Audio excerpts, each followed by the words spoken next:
बैठकर सोचने से समय नहीं रुकेगा। आपको नई शुरुआत के लिए प्रण लेना होगा।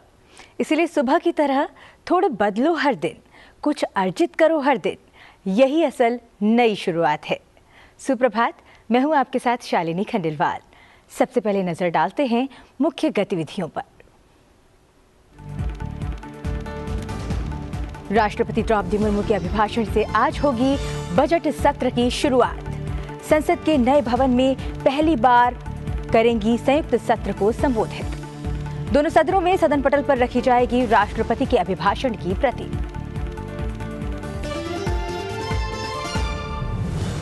राज्यसभा में नए सदस्य लेंगे शपथ।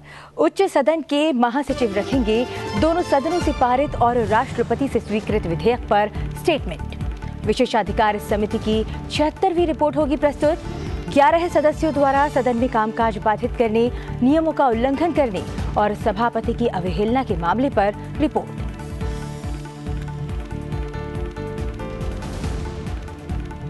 लोकसभा में सभा पटल पर रखी जाएगी लोकसभा की विशेषाधिकार समिति की 7वीं रिपोर्ट। दिवंगत पूर्व सदस्यों को दी जाएगी श्रद्धांजलि।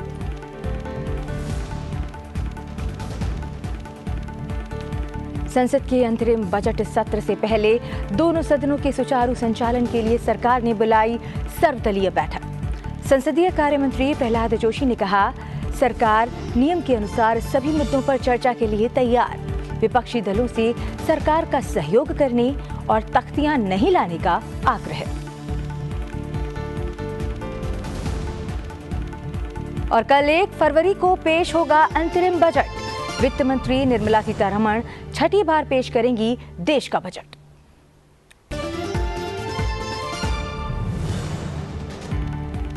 आज से संसद के बजट सत्र की शुरुआत हो रही है। सत्र की शुरुआत राष्ट्रपति द्रौपदी मुर्मू के अभिभाषण से होगी।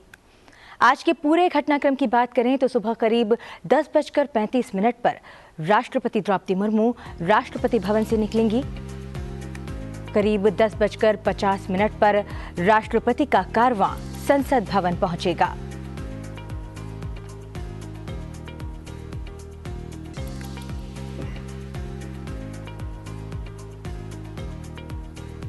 सुबह 11 बजे राष्ट्रपति द्रौपदी मुर्मू पहली बार संसद के नए भवन में दोनों सदनों के संयुक्त सत्र को संबोधित करेंगी। इससे पहले प्रधानमंत्री नरेंद्र मोदी करीब 10:15 बजे बजट सत्र के पहले दिन संसद भवन के हंस द्वार पर मीडिया को संबोधित करेंगे।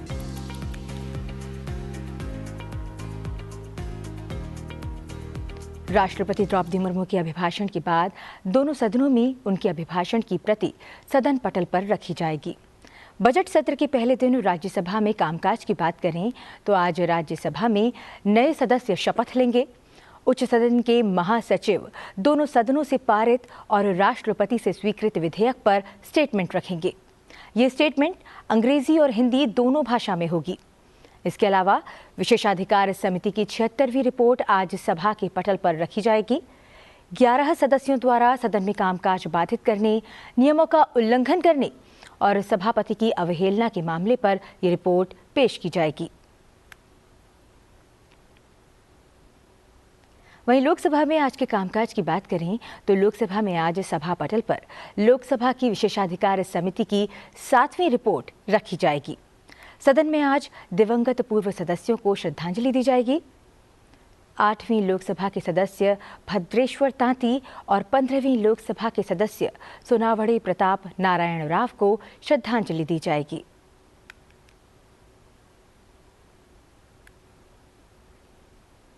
इस पर ज्यादा जानकारी के लिए हमारे साथ जुड़ रहे हैं हमारे संवाददाता पवन शर्मा। पवन जी, आप वहां पर बने हुए हैं। संसद भवन परिसर में आज राष्ट्रपति का काफिला पहुंचने वाला है और इस दौरान आज जब राष्ट्रपति का कारवां राष्ट्रपति भवन से निकलेगा तो राष्ट्रपति के काफिले में क्या कुछ खास होगा? राष्ट्रपति आज पहली बार संसद के नए भवन में अभिभाषण देने जा रही हैं।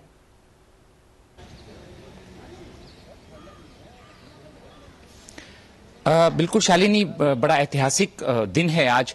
इस लिहाज से ऐतिहासिक है क्योंकि जो संसद का नया भवन है, जो अब संसद भवन कहलाता है, वहां पे ये पहली बार बजट सत्र का आयोजन हो रहा है।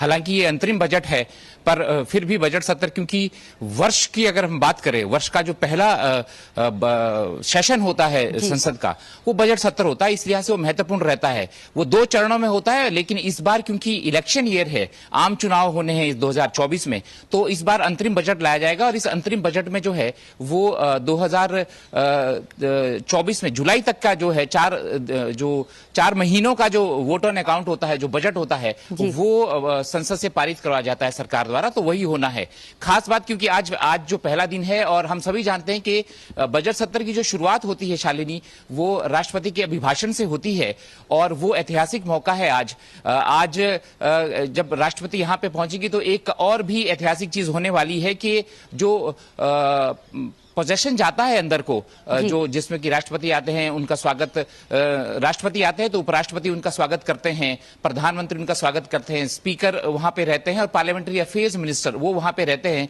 वो परंपरा है कि वो स्वागत किया जाता है। इस बार विशेष बात यह है कि सेंगोल भी पोजेशन में शामिल होगा। जो पवित्र सेंगोल की स्थापना जो लोकसभा में की गई थी नए संसद भवन में, तो वो भी इस पोजेशन का हिस्सा होने वाला है। और ये सभी लोग जो उनका स्वागत करने के बाद ये पोजेशन मेरे पीछे, क्योंकि गजद्वार है, सबका वापस हो जाएगा। यहाँ तक मैं स्पीकर से बात किया हूँ, चेयरमैन से बात किया हूँ, हमने निवेदन भी किया है सरकार के तरफ से, हमने निवेदन भी किया है सबको। सस्पेंशन ऐसे तो reminder part of the session था, कुछ लोगों को प्रिविलेज कमेटी वगैरह में भेजा गया था, लेकिन वो भी हमने स्पीकर और चेयरमैन से सरकार से निवेदन किया है कि सरकार के तरफ से तो हमारा विषय, क्योंकि ये तो अधिकार क्षेत्र स्पीकर और चेयरमैन का आता है, तो इसलिए हम दोनों चेयरमैन और स्पीकर को हमने निवेदन किया है संबंधित प्रिविलेज कमेटी से बातचीत करके उनको सभी जो सस्पेंडेड एमपीज तो अंदर आ ही गए हैं, लेकिन जो प्रिविलेज कमेटी को भेजा गया है उनको वापस सस्पेंशन विथड्रॉ करके अंदर लेने के लिए, सदन में आने के लिए मौका देने के लिए हमने विनती किया है। वो दोनों ने स्वीकारा है। बजट सत्र में 10 दिनों की अवधि में कुल 8 बैठकें होनी हैं। आज से शुरू होकर संसद का ये बजट सत्र सरकारी कामकाज की अत्यावश्यकताओं के अधीन शुक्रवार 9 फरवरी को समाप्त हो सकता है। बजट सत्र में मुख्य रूप से वर्ष 2024-25 के लिए अंतरिम केंद्रीय बजट से संबंधित वित्तीय व्यवसाय और राष्ट्रपति के अभिभाषण पर धन्यवाद प्रस्ताव पर चर्चा होगी। हालांकि इस सत्र के दौरान आवश्यक विधायी और अन्य कामकाज भी किए जाएंगे। संसदीय कार्य मंत्री ने इसके अलावा ये भी बताया कि केंद्र सरकार के संबंध में वर्ष 2023-24 के लिए अनुदान की अनुपूरक मांगों पर चर्चा और मतदान किया जाएगा। वित्तीय वर्ष 2023-24 के लिए केंद्र शासित प्रदेश जम्मू और कश्मीर के अनुदान की अनुपूरक मांगों के साथ साथ 2024-25 के लिए केंद्र शासित प्रदेश जम्मू और कश्मीर के अंतरिम बजट पर प्रस्तुति और चर्चा की जाएगी और साथ ही मतदान किया जाएगा। इस पर ज्यादा जानकारी के लिए हमारे साथ हमारे संवाददाता पवन बने हुए हैं।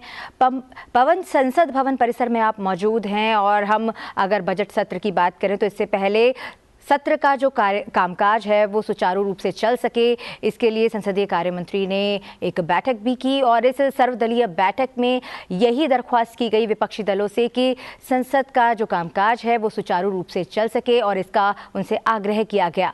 क्यों ज़रूरी है सरकार के लिए ये सत्र और इस बहुत ही छोटे से सत्र में क्या कुछ महत्वपूर्ण कामकाज रहेंगे?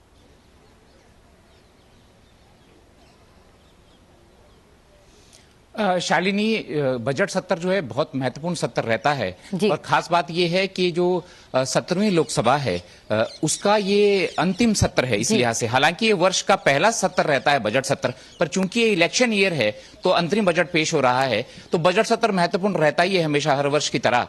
और इसको लेकर ऑल पार्टी मीटिंग सरकार की तरफ से बुलाई जाती है और बाकी स्पीकर भी बुलाते हैं। तो ये ऑल पार्टी मीटिंग महत्वपूर्ण इसलिए रहती है क्योंकि सबसे सर्वसम्मति बनाई जाती है कि जो भी संसद में पेश होगा सुचारू रूप से कामकाज चले, संसद में जो जन कल्याण की जो बिल हैं वो पास हो, इस विषय पे जो है हमेशा ही जो है वो चर्चा रहती है संसद सत्र से पहले। और ऐसा ही कल हुआ।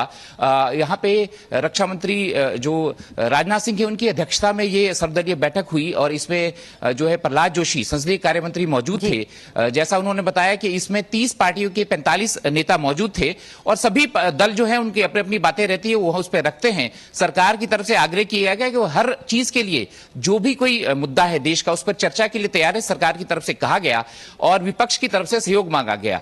ये नया कुछ भी नहीं है इसमें, ये हर वर्ष होता है। और जो विपक्ष की तरफ से वो अपने मुद्दे रखते हैं और वो भी परिलक्षित होता है संसद के दोनों सदनों में। तो जहां तक मैं आज की बात करूं, क्योंकि बजट सत्र होता है तो शुरुआत में जब भी सत्र शुरू होता है प्रधानमंत्री जो है संबोधित करते हैं। बड़ी बात यह है क्योंकि जब जो संविधान सदन कहलाता है वहां पे गेट नंबर 4 के पास प्रधानमंत्री जो है ब्रीफ करते थे। इस बार ये 10:15 बजे आज हंस द्वार तय किया गया है संसद भवन में कि हंस द्वार में प्रधानमंत्री मीडिया को संबोधित करेंगे। उसके बाद जो है 10:35 पे द्रौपदी मुर्मू है जो राष्ट्रपति भवन से चलेंगी वहां से, और 10:50 पे उनका जो काफिला है वो यहां पहुंचेगा। उपराष्ट्रपति जगदीप धनखड़, प्रधानमंत्री नरेंद्र मोदी और संसदीय कार्य मंत्री प्रहलाद जोशी उनका स्वागत करेंगे और ये प्रदर्शन गज द्वार से होते हुए लोकसभा में प्रवेश करेगा और उसके बाद वहां की जो कार्रवाई रहती है वो शुरू होगी। शालिनी, ये कार्यक्रम रहने वाला है। और कल क्योंकि 1 फरवरी रहता है तो बजट कल पेश होगा, अंतरिम बजट होगा ये 2024 और 25 के लिए। वो 4 महीनों के लिए वोट ऑन अकाउंट्स जो है पैसा जो सरकार खर्च करती है जन कल्याण के लिए उसकी अनुमति ली जाती है संसद से, तो वो कल होगा। उस पर कल बजट जो है पेश होगा। फिलहाल आज पूरा जो ध्यान है वो राष्ट्रपति अभिभाषण पे। बिल्कुल, धन्यवाद पवन इस जानकारी के लिए। और आज के पूरे घटनाक्रम पर संसद टीवी की नजर बनी रहेगी। सभी कार्यक्रम आपको लाइव दिखाए जाएंगे। बढ़ते हैं आगे। राष्ट्रपति द्रौपदी मुर्मू ने सतनाम सिंह संधू को राज्यसभा के सदस्य के रूप में नामित किया है। किसान के बेटे सतनाम सिंह संधू देश के प्रमुख शिक्षाविदों में से एक हैं। उपराष्ट्रपति जगदीप धनखड़ ने सदस्यता हासिल करने पर सतनाम सिंह संधू को बधाई दी है। उपराष्ट्रपति ने अपने संदेश में कहा कि सामुदायिक सेवा में उनका समृद्ध कार्य और शिक्षा, इनोवेशन और सीखने के प्रति उनका जुनून राज्यसभा के लिए ताकत का बड़ा स्रोत होगा।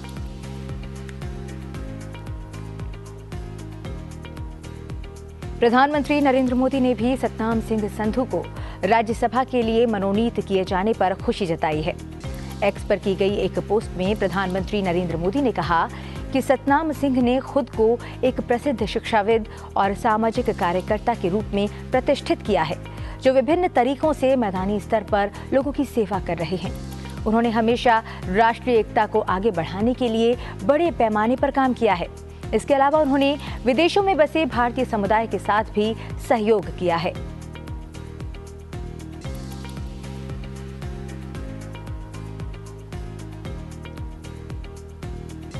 आपको बता दें कि सतनाम सिंह संधू ने वर्ष 2001 में मोहाली में चंडीगढ़ ग्रुप ऑफ कॉलेजेस की नींव रखी थी।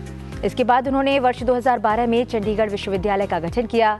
प्रारंभिक जीवन में कठिनाइयों का सामना करने के कारण चंडीगढ़ विश्वविद्यालय के चांसलर संधू गुणवत्तापूर्ण शिक्षा प्राप्त करने के लिए लाखों छात्रों को वित्तीय मदद देते हैं। वो अपने 2 गैर सरकारी संगठनों इंडियन माइनॉरिटीज फाउंडेशन और न्यू इंडिया डेवलपमेंट फाउंडेशन के माध्यम से स्वास्थ्य और कल्याण में सुधार और सांप्रदायिक सद्भाव को आगे बढ़ाने के लिए बड़े पैमाने पर सामुदायिक प्रयासों में सक्रिय रूप से शामिल हैं।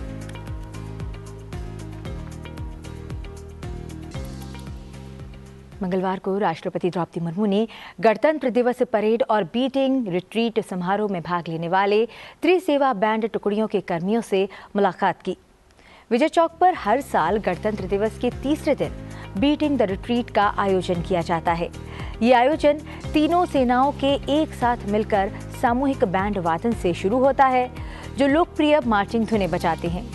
तीनों सेनाओं के जवान मार्च पास्ट करते हुए सुरीली धुन की तान छेड़ते हैं, जो हर कोई देखता रह जाता है।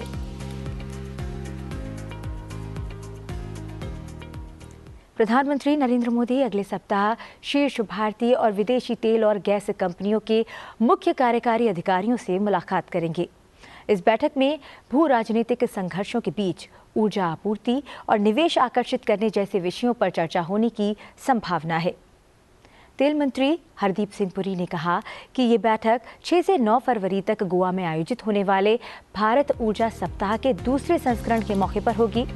प्रधानमंत्री ने हाल के वर्षों में उभरते ऊर्जा परिदृश्य को समझने के उद्देश्य से प्रमुख तेल और गैस कंपनियों के मुख्य कार्यकारी अधिकारियों से मिलने के लिए तेल और गैस क्षेत्र की वार्षिक जम्बूरी, पहले CERA इंडिया वीक और अब इंडिया एनर्जी वीक का उपयोग किया था ताकि देश के ऊर्जा क्षेत्र में निवेश को बढ़ाया जा सके।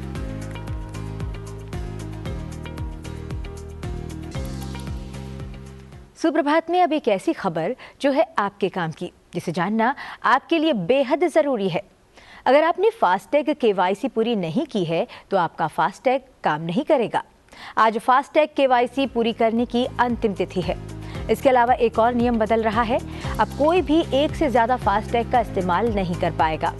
आज के बाद से अगर आपके पास 2 फास्टैग हैं तो इनमें से एक को ब्लैक लिस्ट कर दिया जाएगा। अगर इसमें पहले से बैलेंस है तो आप इसका इस्तेमाल भी नहीं कर पाएंगे। अगर आपके पास भी 2 या इससे ज्यादा फास्टैग हैं तो आज ही इन्हें सरेंडर करा दीजिए। ऐसा करने से आपको पैसों का नुकसान नहीं होगा। अगर आपने आज भी KYC प्रक्रिया पूरी नहीं की तो आपको टोल प्लाजा पर 2 गुना पैसा भरना होगा, क्योंकि आपका फास्टैग डीएक्टिवेट कर दिया जाएगा।